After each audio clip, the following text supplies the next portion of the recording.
Great day, everyone. This is Jason Santos, and for today, we will continue the discussion of agricultural economics, and we are now on optimal output selection. So let's start.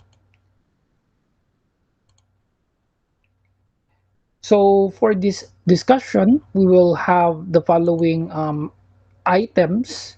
Okay, so we will have optimal output selection, the production possibilities frontier, marginal rate of production substitution, and the ISO revenue line. Okay. So last time, if you would recall, we have understood the concept of optimal input selection, and it is totally reliant in relative prices. Okay, whether the country would utilize more of its technological and advanced farming systems, or it would just rely on its traditional agricultural practices. Okay, and we all understood that it would be based on the relative prices. Okay, so now we are going to tackle what is the optimal output selection. If we have learned what is the optimal input, then it just makes sense for us to know what is the optimal output. Okay, so just to introduce, we have agriculture and the agricultural economy that is changing rapidly as new technologies such as no-till production, meaning there is no manual tilling, everything is mechanized. Okay, the use of global positioning systems or GPS, where the weather can be tracked, um, locations can be easily tracked, so on and so forth. Highly sophisticated machinery, biotechnology, these have all been introduced and adopted by agricultural producers. With constant change, producers spend great amounts of time searching for the commodities that are best for their available resources. So, agricultural producers and agribusinesses must be prepared to deal with rapid and large changes in relative prices. So, having said that, let's have a quick review of the PPF, which I am very sure you are already familiar with, and you have tackled this in many of your economics subjects in the past. So, more or less, this concept is just going to be a review for you. So, when we talk of the PPF or the production possibilities frontier, it describes a firm's possible combination of outputs. Okay, the PPF is also a curve depicting all possible combinations of two outputs that can be produced using a constant level of input. So, let's say you have two possible products or crops that you can plant. Okay, so with the PPF, it gives you a diagram or a guide of what combinations of each crop you can do at a given time so that you would be able to maximize the capacity of, in this case, your resources, your farm, your land, your human resources, so on and so forth. So in a PPF, you have this curve, which is the production possibility curve, where all the maximum points have been plotted already. Okay, so like for example, let's say this is 70 and this is 10, so 10 and 70. You have 20 and 60, 30 and 50, so on and so forth. So you will just use this PPC as a guide on what amount of crops you will be planting. And then inside, um, if your production is falls inside the PPC, then that means you are underutilizing your resources.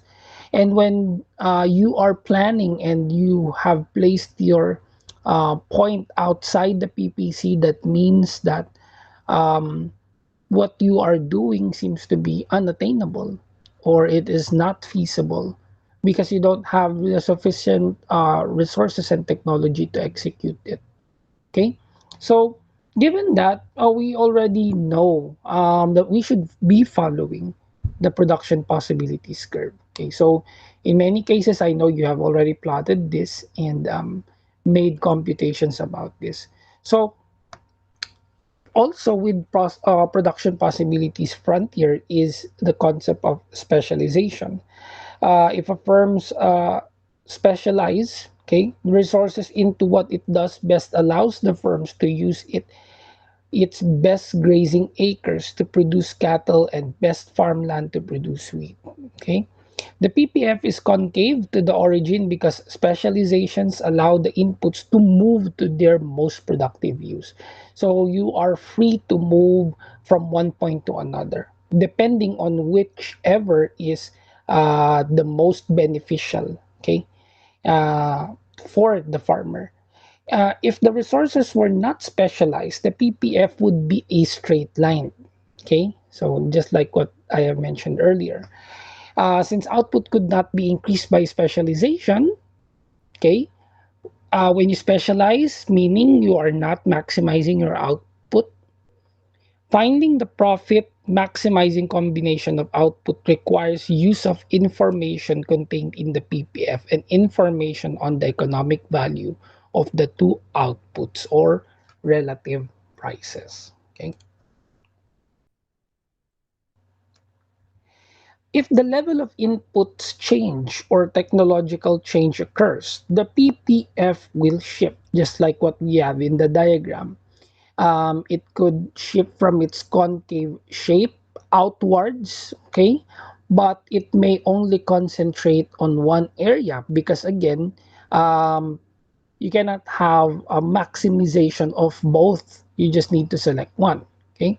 So, for example, if the farmer stockman increase the number of acres in the farm, then the PPF would shift out to the right. It would shift out to the right, and that technological change may also result in an outward shift of the PPF since it is a change in the relationship between inputs and outputs.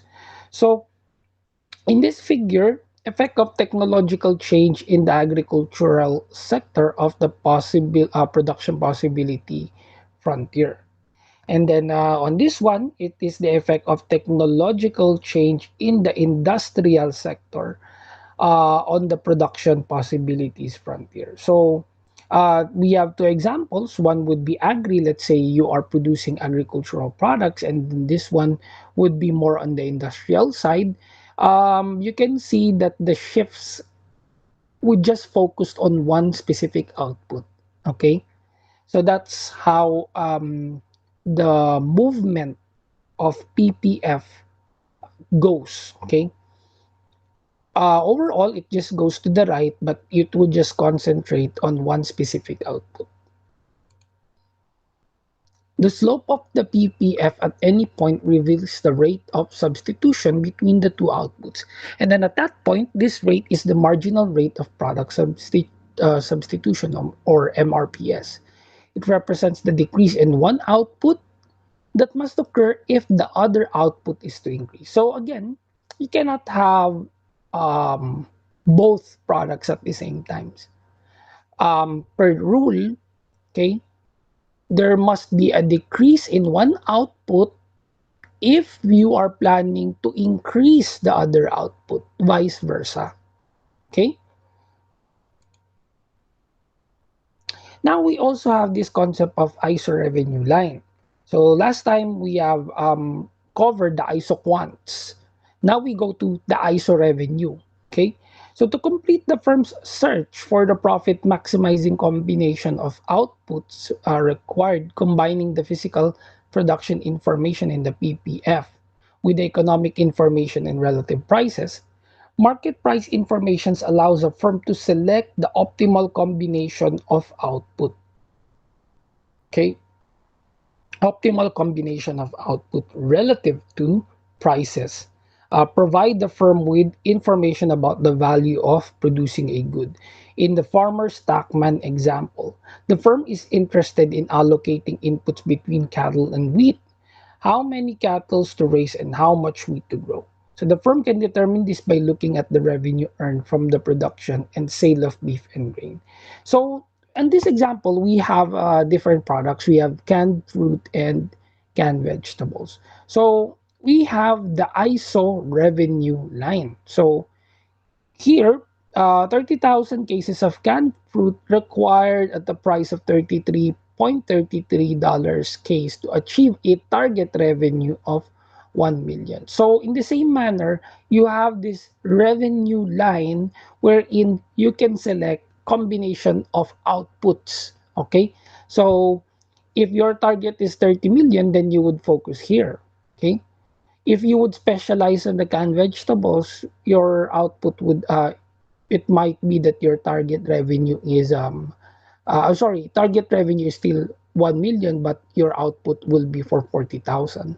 Okay, so regardless of whether you are in the ISO revenue line, okay, similar to PPF, you have to make sure that all the points, okay, you do not go beyond the points, okay, and with respect to the with respect to the PPF curve, okay, in a PPF curve there is a maximum point, okay, and then at which point you will establish your ISO revenue line. So let me show you that, okay. So let's say this is your PPF curve. Forgive me for the drawing here if it's not perfectly curved, okay. So let's say this is your curve and this is the highest tip, okay, the highest point. So from there, you must need to establish your ISO revenue line. You need to find which point of the curve is the highest. Because if you would put it here, of course, your revenues will be much lower because there is a shift to the left, okay? And similar here, if you would put your ISO revenue line here, there's a shift to the left. So meaning that the um, possible revenues are also lower as compared to this. So you need to find where is the highest tip or the highest point, and then from there, you establish your ISO revenue line. Okay? So that is a way for you to maximize the profit. Okay? The firm would have to reach the highest ISO revenue line possible. Okay? Consistent with the technical information provided to you by the PPF. Therefore, to maximize profits by selecting the optimal combination of outputs, the firm manager will set the slope of the production possibility frontier equal to the slope of the ISO revenue line. So basically, to answer the question, what is the optimal output selection? You need to first have an established production possibilities frontier, and also from there have your ISO revenue line. So with that, you will know what is the optimal output, the best output for you to execute. Okay. So now let's ponder on this, Kate. Let's think like an economist. So overall, relative prices drive all economic decision making. Firms determine what to produce, how to produce, and what quantity to produce based on relative prices. The main idea behind thinking like an economist is to weigh the benefits and cost of every activity. And then, if the benefits outweigh the cost, then the activity should be undertaken. This holds true for all aspects of the production. So that's what the concept of economy suggests, and how you should look at things if you are thinking like an economist. Okay. However, I have a few things I would like for you to ponder on or think about. Okay. So, however, let me post this case on you to you. Okay. So, organic farming is one of the concepts or phenomena that is being embraced by people nowadays, particularly with the growing concern on people's health, like what we have right now with the situation of the pandemic. Organic farming might be beautiful and ideal and all, but there are actually issues about it. Okay, and there is an ongoing debate. There are advantages and disadvantages, just like with any other endeavor. Okay, so for organic farming, the advantages in terms of environment is that there is zero use of chemicals. Okay, because again, it's organic, and then it adds to the biodiversity of the land because again you are not tampering or you are not um, putting in chemicals. Okay, so it gives way for more forms of life to flourish. Okay, as for the community, it is again better for the health of the society. That's why many people are going green and are starting to look at organic produces. Okay, as for the economy, it may provide more job opportunities due to the highly specialized skills necessary to carry the farming activities. Okay, so those are the advantages. However, there are also disadvantages that have been highlighted. Like, for example, in the environment side, since organic farming is natural and you have to use, still use fuel, majority of its operations would have to utilize fossil fuels, and we know that it may result to more pollution and the depletion of oil and fuel reserves. Okay, we know how important oil and fuel is. So in fact, there is a continuous war going on with many countries in search for resources such as fuel.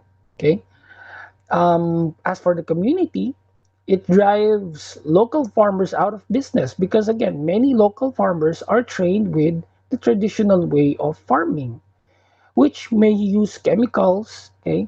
And they are much more concerned with the amount of products or outputs they will be having versus with organic farming, there is no assurance of increased output, okay? Farmers may quit because of certifications, okay?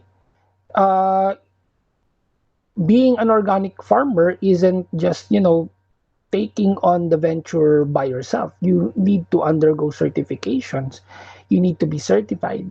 Okay? You need to be checked by specialists, okay, in the field in order for you to be really called an organic farmer. Okay. As for the economy, it is overall an expensive endeavor. With that, it will cause unemployment and many farmers will be competing with one another instead of working together. Farmers, brands, um, many producers, so on and so forth. So there are even cases wherein organic farming is being debated. Like uh, it actually, there's a fact that says that it takes 80% more land to produce the same amount of milk if you would choose organic farming. So imagine it would take a lot more resources to produce the same amount of bottles. So if we are after producing more output, okay, so the organic farming option would already lose that battle, right? Because again, farmers would choose for more output. Another thing is that it would require more water. Okay, organic farming requires more water. So countries with frequent drought, or if you are geographically in an area where water is less, then you are already at a disadvantage, right? Um, Also, there are cases where cows under the organic farming system produce more methane in their gas, okay, which is, as we all know, is bad for um, the global warming, okay?